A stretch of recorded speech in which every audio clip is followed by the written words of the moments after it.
in Sefer Baal Shem Tov, עמוד התפילה, אויס קוף למד בייז.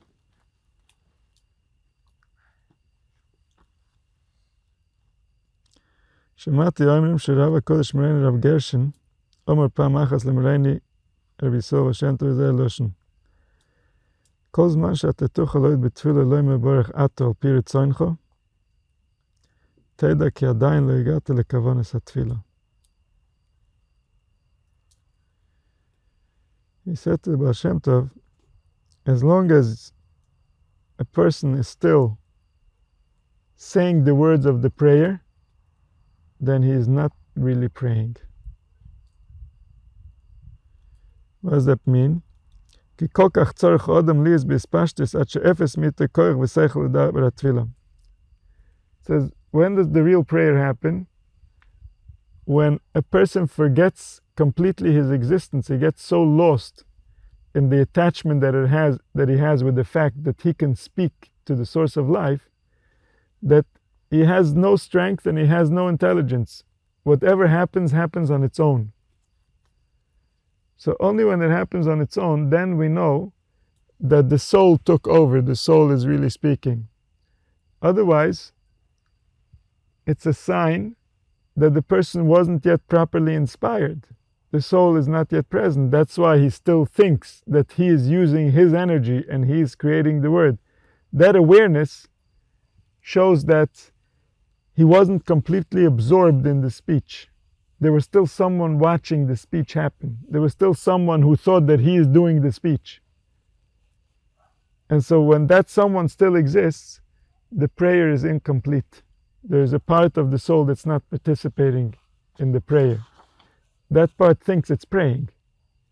But the fact that it thinks it's praying means that it's still there, that it hasn't been absorbed in the process of converting the divine will into letters and words.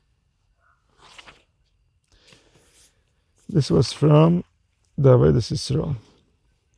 The next one is from the Toldos, Kuf Lamed Gimel. שמעתי אומר פרש הכוסף, תפילה לעוני כי יעטוב, דהב ללמר תפילה מעוני. What does it mean, תפילה לעוני?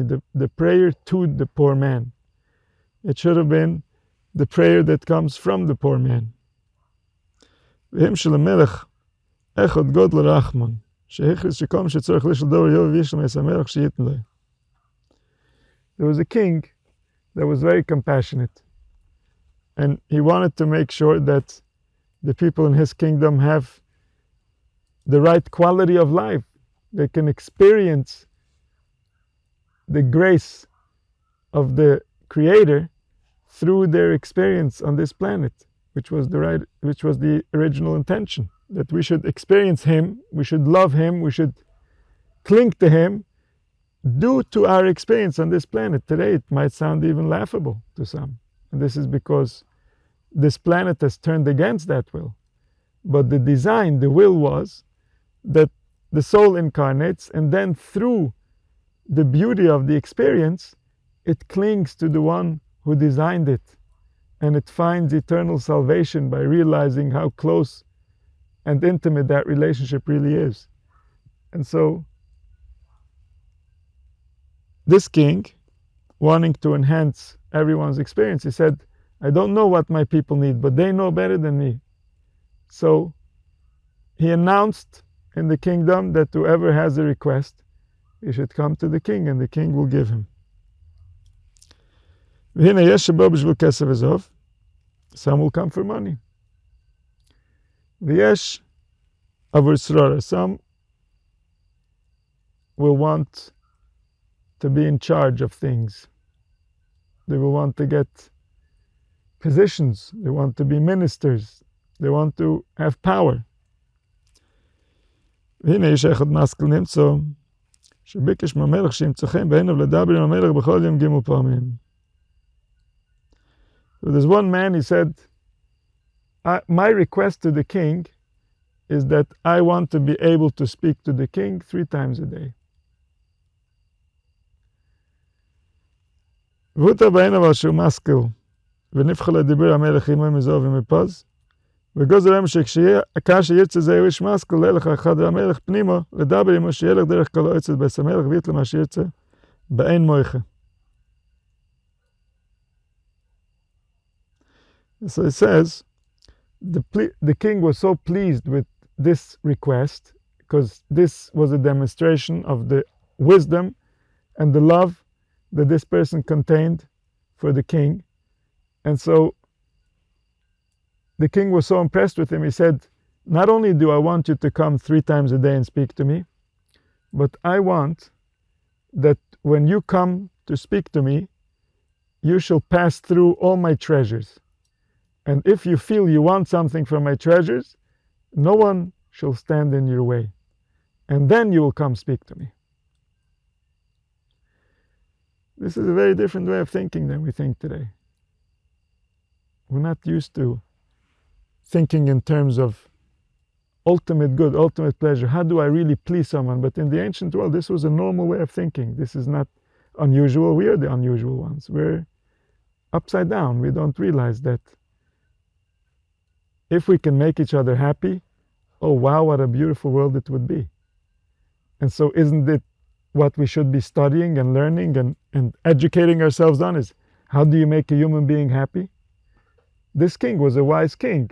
This was his concern. And if he saw a human being that appreciated him, even more so he wanted to be kind to him. He figured out the best way to be kind to him. So if he asks, I want to speak to you, he says, you will speak to me, but you will pass through all my treasures.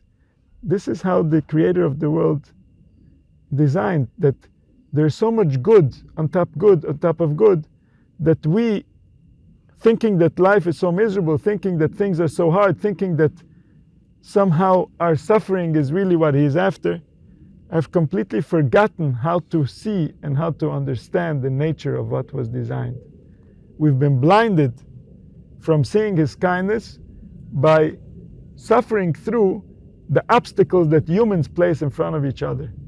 Humans create schools with people who don't have enough patience or enough wisdom to know how to interact with the children. Humans create workplaces where people get to just lash out at each other and release their emotional tension at each other as if it's okay, as long as it's about money. And we create all types of obstacles that cause bitterness to the soul, and then the soul turns to the divine and says, wow, why would you create a world like this? Where's your compassion?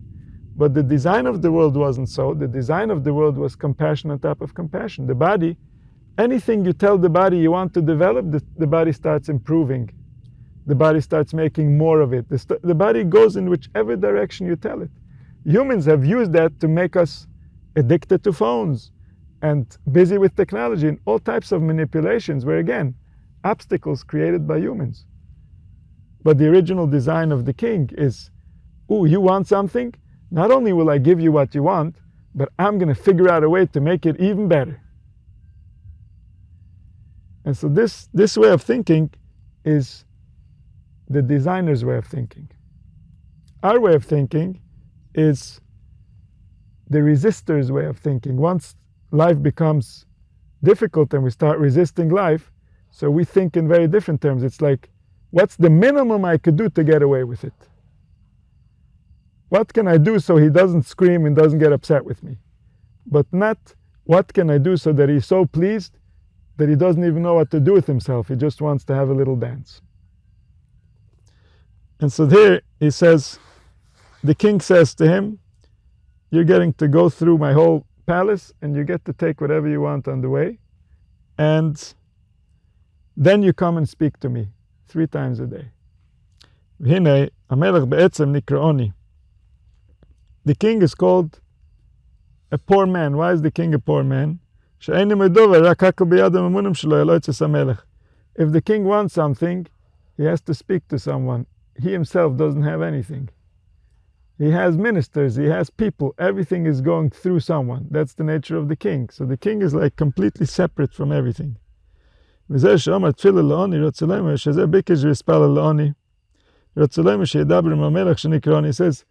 want to speak with the one who has nothing. All the other people come and they want to speak to the rich people. Who are the rich people? They want the ministers to do things for them. They want the one who has the treasures to give him the money. They want the one who can give him a position to raise his power. So they want to ask the king, but why do they want to ask the king? They don't want to speak to the king. They want to speak to the pockets of the king. They want to speak to the powers that the king has to do other stuff. So they want something other than the king. They want to use the king. But this man, it's tefillah la'oni. He doesn't want anything other than the king. He wants the king himself. He wants the king without any of his money and any of his power. Just the king. He appreciates the man.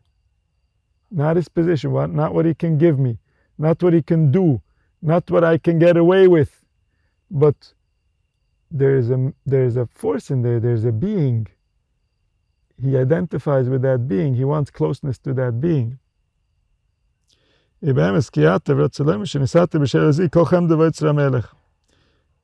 It says, together with this prayer, he will get all the other prayers. It will come as a package deal. You asked to be with the king. The package deal is, if you get the king, you get all his ministers, all his money, all his power, everything. But why did he get it? Because he didn't ask for any of it. That's why he got it.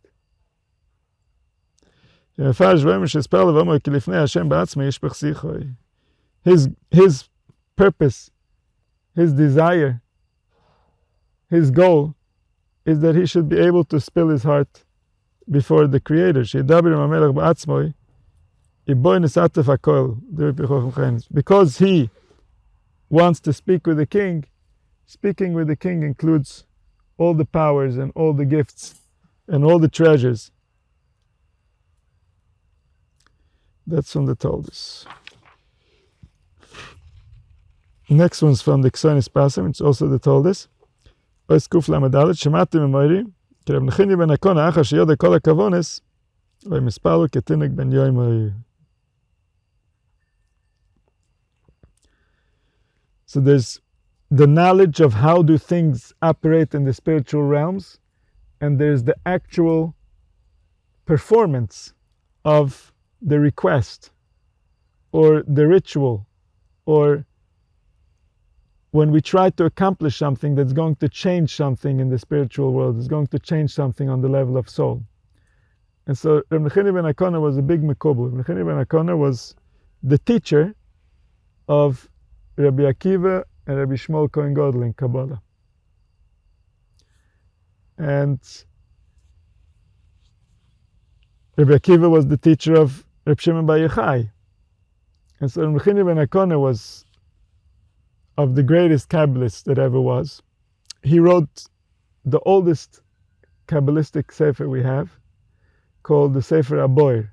It's Miyuchas to Reb Nachmani ben Akona. Either he wrote it, or from his school it was written, or later on maybe what was given over. First, without writing down, got written down. But whatever it is, that teaching of the Sefer Aboir, the ancient Kabbalistic work, is coming from his wisdom. And so he knew a lot of things, a lot of details about the nature of the worlds, the nature of the higher realms, and how do we interact with them? How can we have an impact in order to manifest change?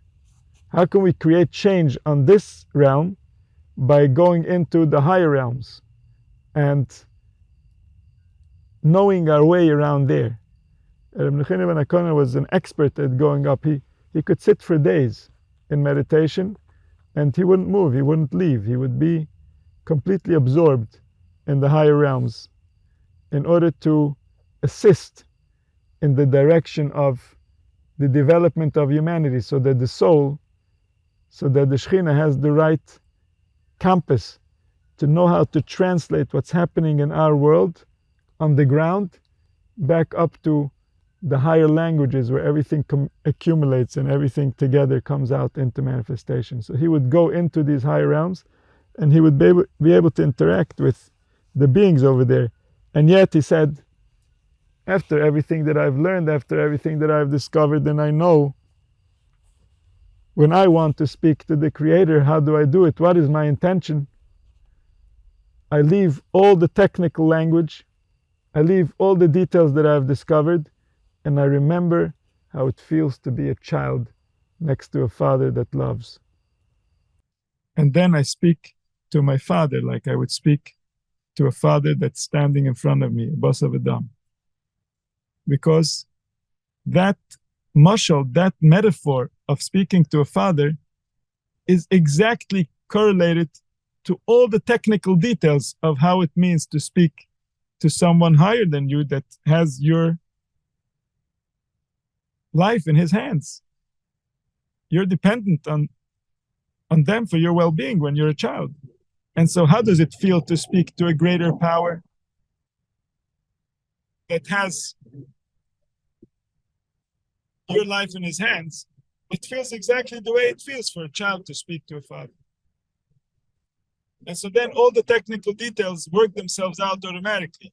If I do the metaphor accurately, all the technical details will work themselves out automatically. But if I'm going to try to now think about technical details in higher realms and where I want to direct my prayer, then if I'm in the technical world, my heart is going to shut down. And then the most important component that's supposed to do the speaking is not going to be present, and therefore it will not be a prayer. And so when I intend to speak the way that I would naturally speak, then everything happens because that's the way I was designed.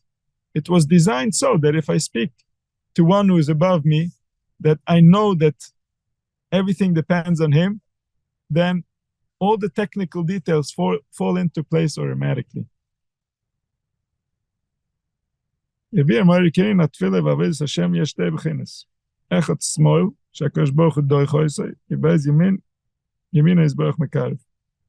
There's two types of prayer. To the left doesn't make it through, and to the right, which gets brought into the king. So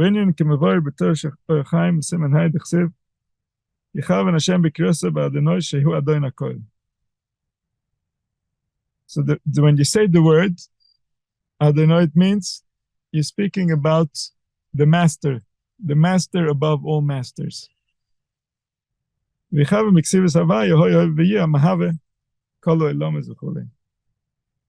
you say the Shem Havaya, or you don't say it out, but when you're mechaven for the meaning of the word, you're mechaven that it means that he makes everything be from the beginning of time all the way till the end of time. He is the beer. There's nothing else that can be. Only if they be in him. Because being is him. He is the one that was, is, and will be.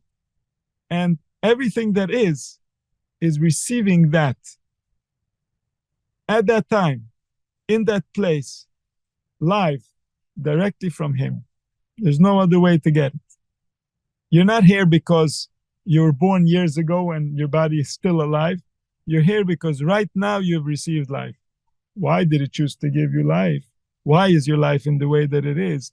Oh, for that we have a story of what happened and where you were born and what took place since. All that is the story of how is he going to give you existence right now? What is going to be the shape and size? What is going to be the experience? But the fact that you exist, this is happening right now live. You're just receiving it here now. If you didn't receive it here now, you would not have it.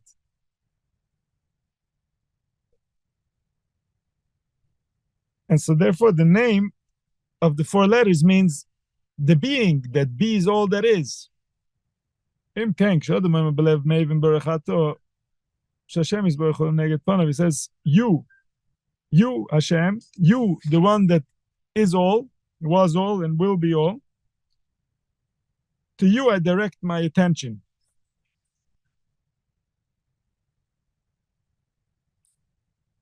וגם פר שם הוואי שהוא הוי אוהב ויהיה, המהווה כל אלומס ומחי כל הנשומס באזכור שם זה. היש טעם גודל מזה שמדבר המלך מחר שואלים פונים בפונים. It says, if he has the right intention, so then he knows that he is now standing in front of the one who is all. And he's speaking to him directly. Is there a bigger pleasure than that? Is there anyone else you would want to talk to more than that? And so if he would have the right understanding of what he is proclaiming, his entire body would be vibrating with bliss. He gets to speak to the king. It's like he's being kissed by the king. Why is he being kissed? Because it's the words that remind him of this reality. And so therefore, these words are like a kiss that comes from the divine. As the divine remembers himself in this man, he says these words, and then the one that's in the body is kissing the force that is all bodies and all minds and all worlds and all forces and all places and all times. This is called the right side. This is the prayer that comes in from the right side. And so that gets brought in to the king. If there's sins that separate, there's guilt, there's resistance, there's conflict. When he says, blessed are you, it's not exactly how he feels. He doesn't feel it so blessed, and he doesn't feel it so you. He's not sure it's present. He's saying, maybe he's here, maybe he isn't there, not sure where he is, doesn't seem like he's listening, the world's in chaos. And so he loses access to this immediate truth. He lets his intellect take him astray into the world of imagination. So then, instead of being busy speaking to the one who made him, he's busy doing his financial calculations to see if there's going to be enough money to cover the bank this month. He has no ability to really have the right intention because his ability to connect to something real has been lost by his own resistance, by his own confusion. He lost access to this beautiful pleasure, this wonderful pleasure, which was part of our design, that we should be able to kiss the divine constantly, to be kissed and to refill ourselves with bliss and joy by realizing that we and him are in a very intimate relationship. And so we lose access to this. This is the left side. The person prays like that.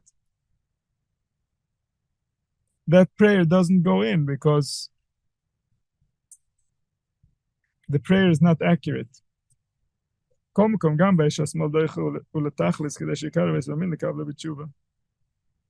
says also those prayers who have the left pushing, they are also an opportunity to awaken the right.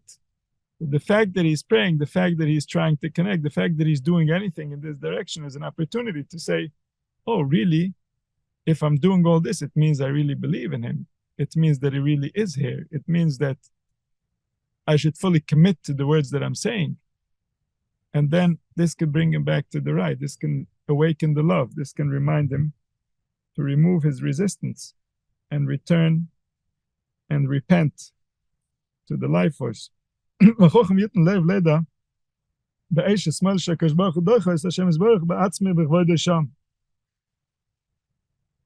Says if he feels that the prayer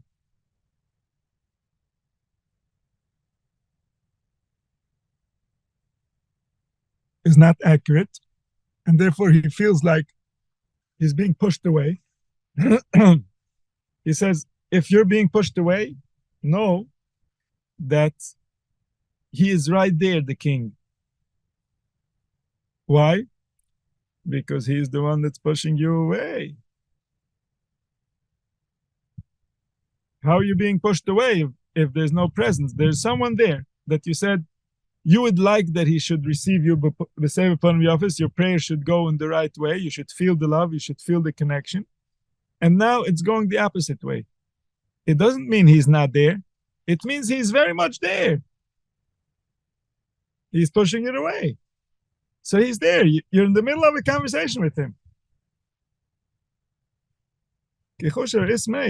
As we can see physically, so if I push someone away, I have to be there to push him. If I'm not there, I can't push him away. And so that part of you that wants him to receive it with love is now so close to him that he shouldn't turn his back on the king, even if the king is pushing him away. You should accept it with love, saying, oh, this is an opportunity to fix my relationship with the king. This is an opportunity to realize what is really going on. Why would he push me away? What am I thinking, believing? What am I resisting? What happened to me? What happened to us? You should kiss this pushing away. You should tremble. That when a Kadosh Baruch Hu pushes someone away, it's only because he really wants to wake him up to have a better relationship. He's never pushing him away because he doesn't want him. If he doesn't want you, you wouldn't be. He's pushing away because he's saying, I need you to make a deeper attempt. I need you to really change how you see reality so that I can come closer to you. And so therefore he pushes him away. And so the pushing away is a demonstration of a desire for a closer relationship. That's why his right hand is always stretched out to receive those who repent. Meaning, if you repent, you will find his right hand. His right hand is the hand that shows the love, that wants to accept. And so if you found his left hand, know that the reason he's holding his left hand this way is because he wants you to go find his right hand. Any type of fear should wake up in him this response. Ooh, he made me afraid. Wow, he wants to wake me up. He wants me to come closer. He doesn't want me to be alone. He wants me to remember him. So he wakes up the awe for the one, the Almighty, that is all powers and all forces. And he remembers that the relationship he has with him is what's responsible for his well-being and nothing else. So that's called Yira Pnimis. It's a fear that gives strength. You have to be you fully, or else the one who created you is going to be disappointed. And so that fear gives strength. That fear manifests the soul into the body so it can be more of itself. And so if he has an external fear, it means that the one that's inside of him wants him to return, wants him to remember.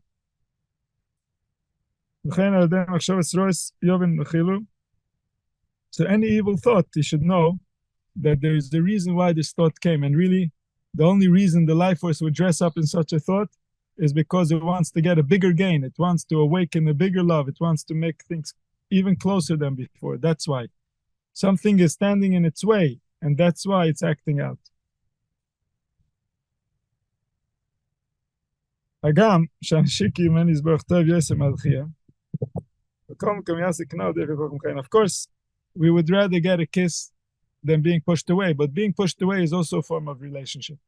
And with him, we'll take any relationship we can get in order to eventually reach the relationship of love, which is the natural relationship, the relationship that he desires.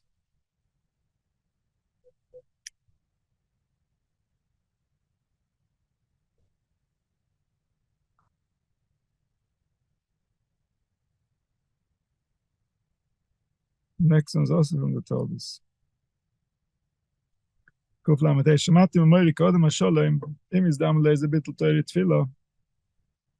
A man that actually cares. And it happens that even while he cares, he can't do it right. There's something that's standing in his way. There's something that he can't overcome. There's something that's not working the way that he thinks perfection seems. This is also the desire of the divine. Don't resist even that. You know how to do good and you can't do it. Don't resist even that. He designed it so. Why? Why did he design it so? So the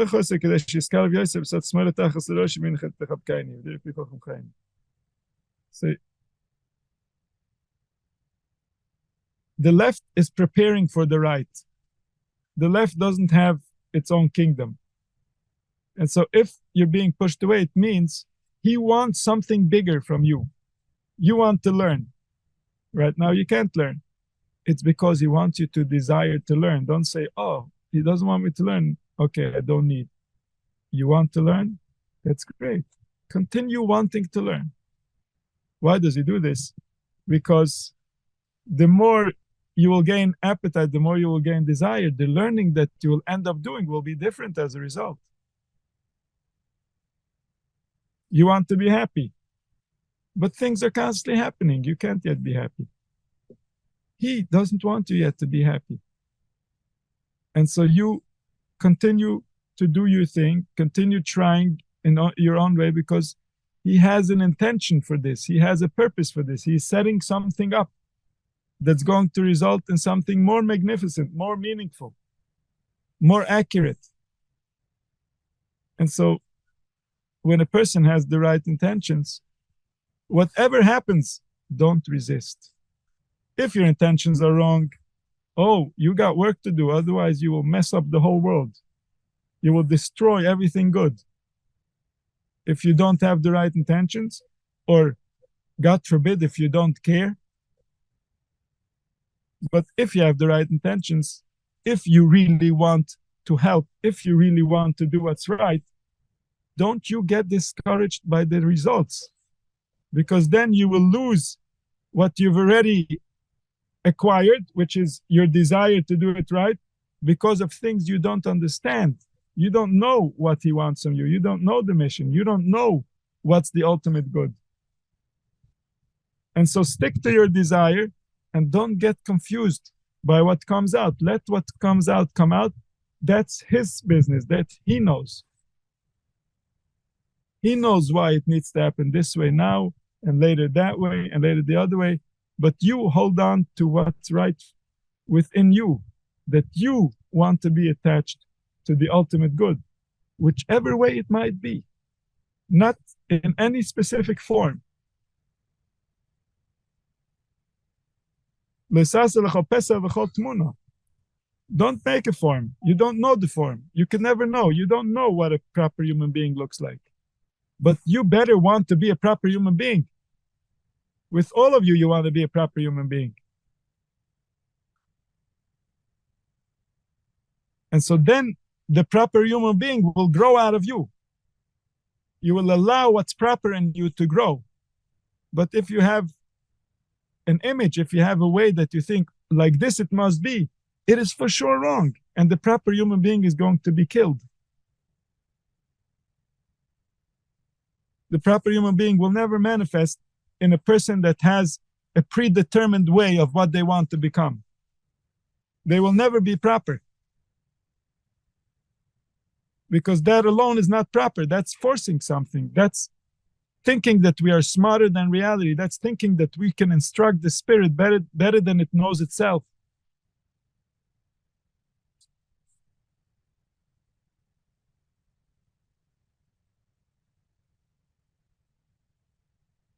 And so if we're experiencing the Smoile Tachas Roshi, if he's preparing us, he's prepping us, we're going through a phase where he's not close to us, then all of this is just a process that's going to lead to Yemina Techapkan. It's going to lead to the right side hugging us. It's going to somehow reveal the love. How do we know?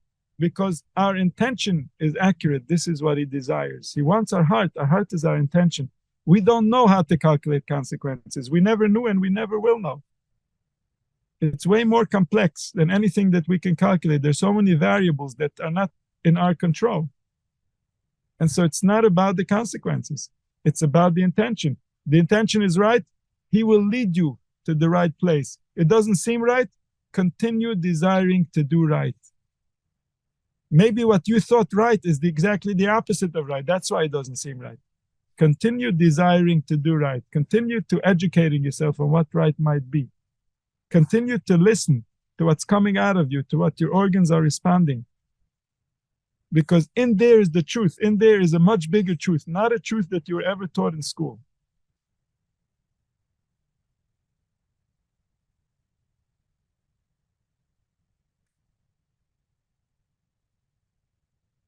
פסקוף ל"ו, שמעתי ומרי, כי דחייה של שמאל הוא הקדוש ברוך הוא בעצמו כדי לקרב בימין.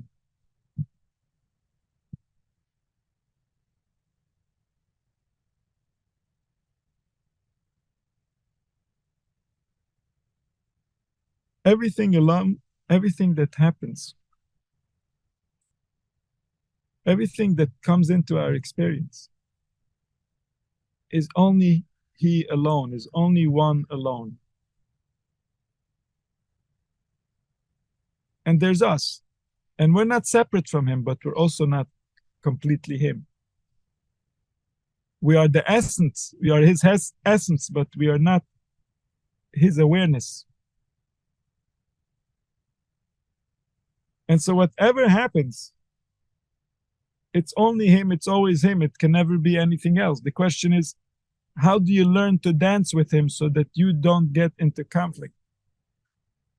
So that you don't cause some type of a rift, so that you don't cause some type of a separation. The world needs to create an environment like that.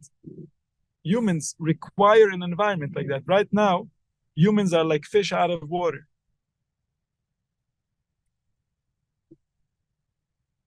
And they're constantly trying to find water. They keep on drinking just enough to hardly make it.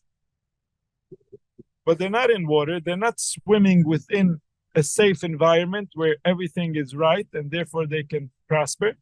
They're swimming in an environment that doesn't have what they need, and they're constantly searching for it, constantly trying to make up for lost ground. No one is good enough. Children come into the world, they go into school, and the school says the child is not good enough for his age. What does that mean? Where does it say? How does that feel for a child? And why? What did he do wrong? He came into the world and he is who he is. He's doing it 100%. He's eating, he's sleeping, everything is working perfect. The school says, no, he's not good enough. Why is he not good enough? What's lacking? Where is he lacking? Where's the problem? Oh, the teacher can't control the class. The teacher has a problem. That I agree. But the child doesn't have a problem. The child is perfectly fine. The child is exactly how the designer made them.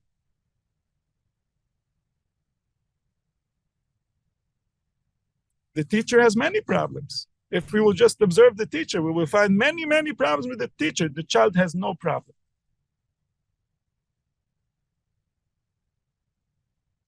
And so we've forgotten who designed what. We've forgotten who is in charge. Who do we listen to? You listen to a scientist or you listen to God? You listen to the one who made life, or you listen to some human who thinks that he's a critic of life. He understands better than God. God said the child should be this way. He says, no, what do you mean a child should be this way? Don't you know that the 6-year-old is supposed to do whatever? No, I don't know that. How can we possibly know that? Maybe we have to create an environment that suits a child. Maybe we don't have to make children jump over hoops so then they can have a career and become I don't know who and be busy with I don't know what until they die and they don't even know why they did it. Maybe that's not the best way to educate the child. Maybe we should educate the child that how they were created is beautiful and perfect. Maybe that's a better way to go. And they won't be able to have a big career. Maybe that's okay.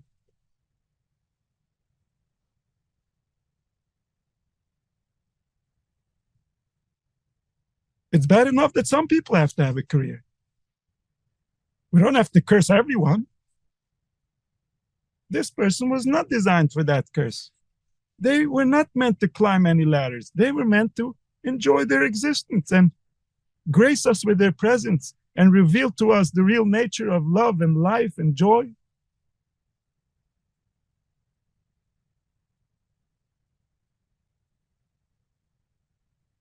Everything is Him. It's only Him. We're fighting with Him.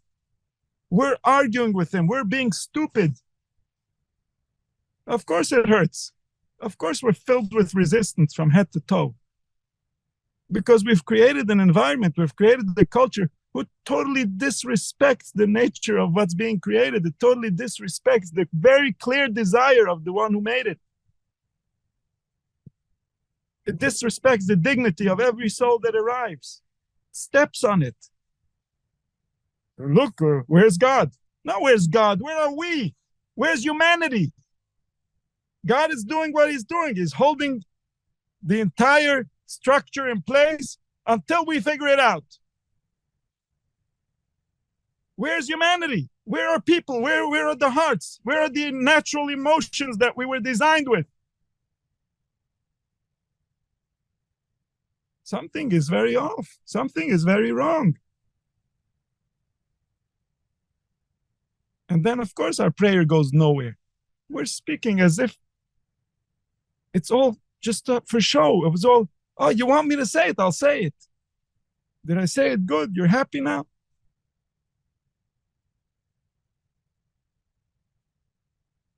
Totally forgotten the nature of what we're trying to accomplish. And this is as real as it gets. The suffering is real. The pain is real. For what? For what? All these struggles, all these obstacles. For what? Why is humanity creating it? Who? Who is benefiting? Where is it? Is it difficult to live here? Is it difficult to have some food and to have a place to sleep? Is it so difficult? It takes 8 hours a day, 10 hours a day. It doesn't take that. It doesn't make sense what we're doing. We're crazy. We're insane. And we cry, where's God? Where's God? Where's God? God will not come into such an environment. We have abandoned him. We have abandoned his will. We've abandoned his grace. We've abandoned his love. We've abandoned his desire to help us. We're busy wasting life, wasting it on meaninglessness. And then when we're tired from the meaninglessness, we'll find a distraction. We'll find some type of entertainment, so that even then we don't remember what we're doing wrong.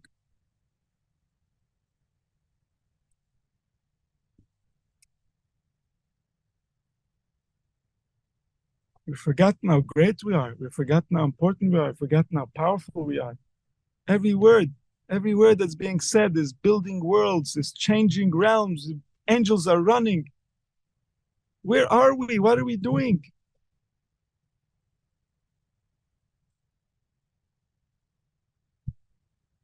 He loves us so much. He outthought himself on how to make it more perfect than perfect. And we're just wasting it. Meaningless. Why did I even get it? I don't even know what to do with it. We've made it feel so horrible that people can't understand why God would want it. Well, he wouldn't want it if it would be like this. He wouldn't create it if this was the goal. He had a different vision in mind. And he's going to have his vision. The question is, when are we going to wake up? When are we going to help him have his vision? When are we going to work for the right side of the equation?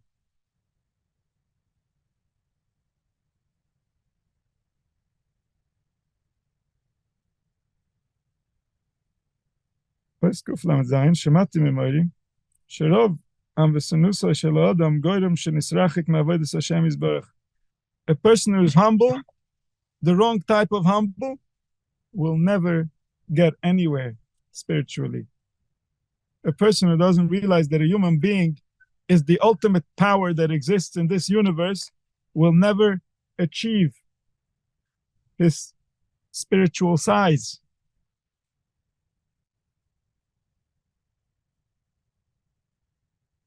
This is not humility, this is denial.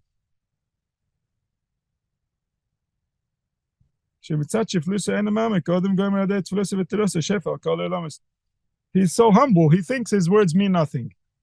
This is part of the design. It has nothing to do with you. You can be the most miserable man in the world, but when you say things, things happen. That's just the nature of it. This is how life was designed. It's not up to you. It doesn't matter if you're a big man or a small man. You're a speaking man. A speaking man can cause a lot of harm or can create the most beautiful castles for the king himself to come and reside in. The life force can rejoice by what words can create.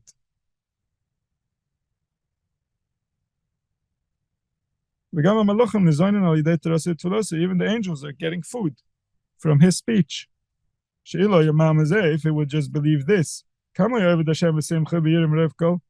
would he dedicate himself to do it right? You think people would walk around cursing if they understood what speech is? Of course not. A person can only curse because he has no idea what he's doing. He has no idea what it means. He has no idea that he just dressed up the king in the most terrible, horrific outfit. And there are going to be consequences. It's just the nature. It's not something that someone is going to come and do something. It's just how it works. It's just how he designed it because he loves us. And therefore, everything is sensitive and responsive and reactive and accurate. Everything is just so. You can't just throw in a few curse words and everything just continues. That's not how it works.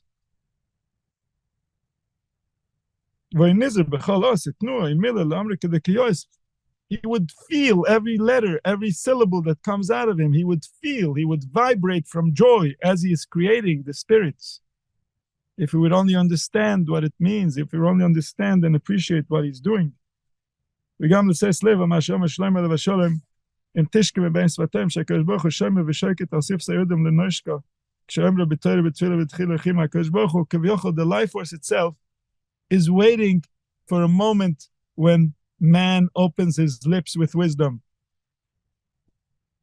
He's waiting to kiss man when man will just say something meaningful that's actually accurate according to his design. ואם יוסם אליו ליבו בבד מי זה איש שלא יחז נרסס וזה יש המלך גודל ונויר שם ושקט וסיים שלו דם ניב זה וחדל ישם כיוצא בזה. The king, the designer of the universe, this is his pleasure, this is what he looks out for, this is what he's waiting for. Our lips should move in the right direction. These are facts, these are not stories, these are not theories. This is why it was all designed. This is why there is what is. When we leave the body, we will know that it was this way. They didn't make us feel this way because they didn't know, because they were fools. But don't you waste your speech. Speech is precious. It's the most precious there is.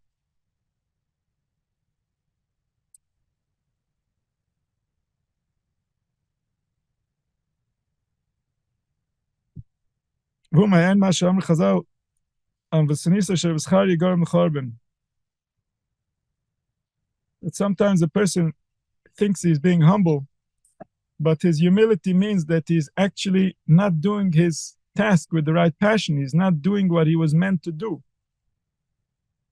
And so that's no humility. That's negligence. For a human being to think he's being humble, oh, I mean nothing, whatever I do and say doesn't matter. That's not being humble, that's being negligent. You're running weapons and you don't even know who you're supplying and who they're killing with it.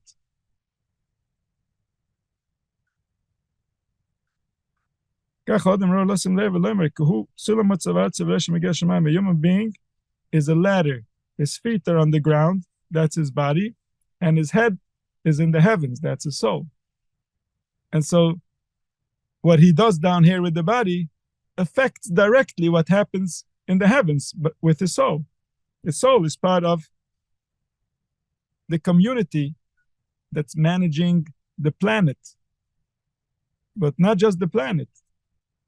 This planet, what happens here has implications throughout the zodiac, because all of the forces are here. All of the forces can only interact with each other here.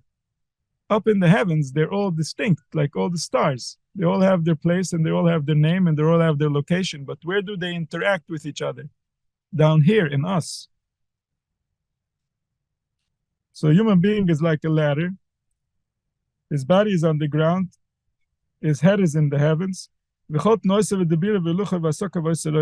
Everything he does, every movement, every change, every time he swallows, every time he thinks, every time he releases any type of liquid from any organ, all of this means big, big things. And it keeps things moving. And this is why there is what is. That's what it means to participate in the Tzelem Elohim. The microcosm and the macrocosm are intertwined and interlinked. And everything that happens in the individual affects the collective, and everything that happens in the collective affects the individual. So everything he does, every movement, every speech, and every type of interaction, it makes an influence above and above, in the higher and higher worlds, in all the worlds. A person who understands just the basic nature of what it means to be human. Of course, he will be careful to do everything with the right intention, because who can take responsibility for the consequences? Who can take responsibility for what will take place? No one. But you better take responsibility for your intentions, or else, if our intentions are wrong, then we are inviting hell, no doubt. Even if it seems to us that our actions are strictly within the code of whatever, there's no such code. It doesn't work that way. There is intention, there's heart, there's instructions of organs. And if they are wrong, it doesn't matter what we do. We are wasting life. We are causing damage. Who am I? Why would it make any difference what I do? Who cares about me? This is the feeling that he got down here from these terrible cultures that make a human being feel that way. Like, why would anybody care what I say? Why would it mean anything? Like, poor guy, he went through his life and nobody actually cared what he has to say. That just shows you what type of a cruel environment we grow up in. Like, this is not natural. This is not okay. It's just that we're so hard-pressed to run after the mighty dollar or to do whatever it is. And what do we have to show for it? A lot of gadgets that tamper with our brain. And so he thinks that he's nothing. He thinks that he's nobody. He thinks, why would anyone care what I have to say? They're busy with me up in the heavens. What's wrong with them, he thinks. He says, okay, I don't think I can have an influence on anything or anyone. I can't understand what's happening here anyway, so I'm just going to enjoy myself as best I can. Well, there's not going to be much enjoyment happening with that mindset.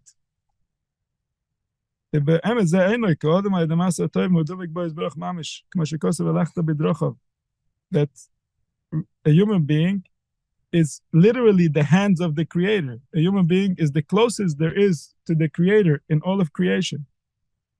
If he simply has compassion in his heart, he doesn't even have to do an action. If he simply feels compassion, in all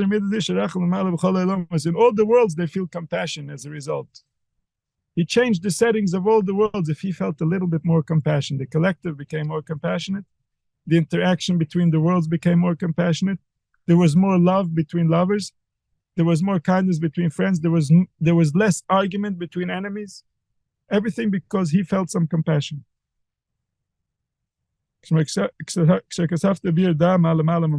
Know that whatever is above, whatever is happening in the heavens, it comes from you, from how humanity behaves, from how humanity feels, from how humanity thinks, from what we believe. All our interpretations, everything that we do, everything that creates movement within us is affecting all the worlds. You want to know what's above, you want to know the mood of the Creator now, look into yourself and that will give you a direction. If you look at yourself, you will be able to see whatever emotion is awakening within you, it means that above there is now more of that emotion. So if you want to know what's going on above, just observe yourself and from there you will know. This is from the Todas Yakov Yosef.